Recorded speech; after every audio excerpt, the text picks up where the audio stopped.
So muli nga pong ipinamalas ng former UFC heavyweight champion na si Francis Ngannou ang bagsik ng kanyang kamao matapos nitong talunin ng walang kahirap-hirap si Felipe Lins. Dito ay pinatunayan ni Ngannou na halimaw pa rin siya matapos matalo via knockout kay Anthony Joshua sa sport ng boxing. Kaya pagbalik niya ngayon sa MMA, ay pinaalala niya sa lahat kung bakit siya ang pinakakinakatakutan sa mundo ng MMA sa pamamagitan ng pagtalo kay Lins via first round knockout. Habang ang UFC legend and former heavyweight champion naman na si Junior Dos Santos ay pinatulog ng Cuban knockout artist na si Robeles de Spain.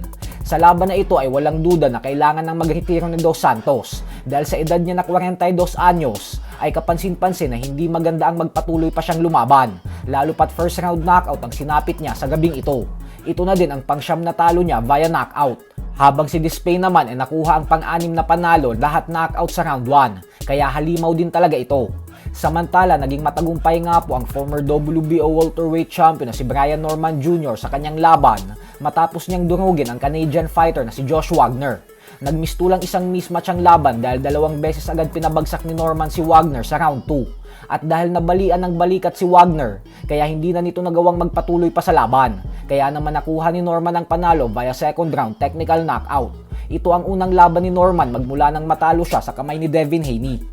Sa kabilang banda naman mga idol ay bukod nga po sa lakas na ipinamalas ng ating pambato na si BKB Super Welterweight World Champion Rolando D, kung saan binugbog at tinalo niya via second round knockout ang former 2 Division Boxing Champion na si Paulie Malignaggi, ay napahanga din nga po ang madaming fight fans sa venue nang dahil sa magandang ugali na ipinapakita ng Pinoy Champion.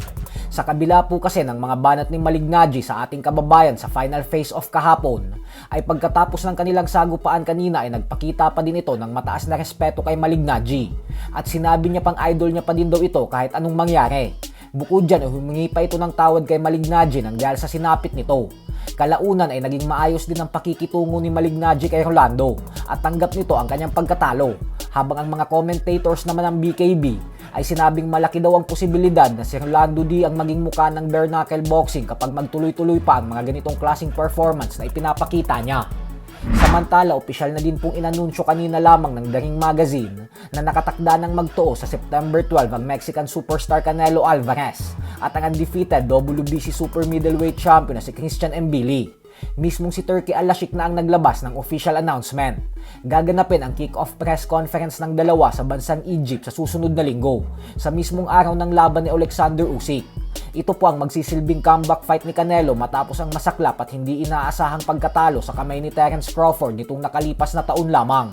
Kaya naman may pagkakataon ulit siyang makabalik sa tuktok ng boxing at maging isang ganap na world champion ulit, kung maipapatikim niya kay Mbili ang kauna-unahang talo nito. So hanggang dito na lang po muna tayo mga idol. Sports Talk PH, kakaiba ang laban ng mga Pinoy. Lakas at dedikasyon ng armas ng tinuon, kamaong nagbabaga ang sayo ay baba.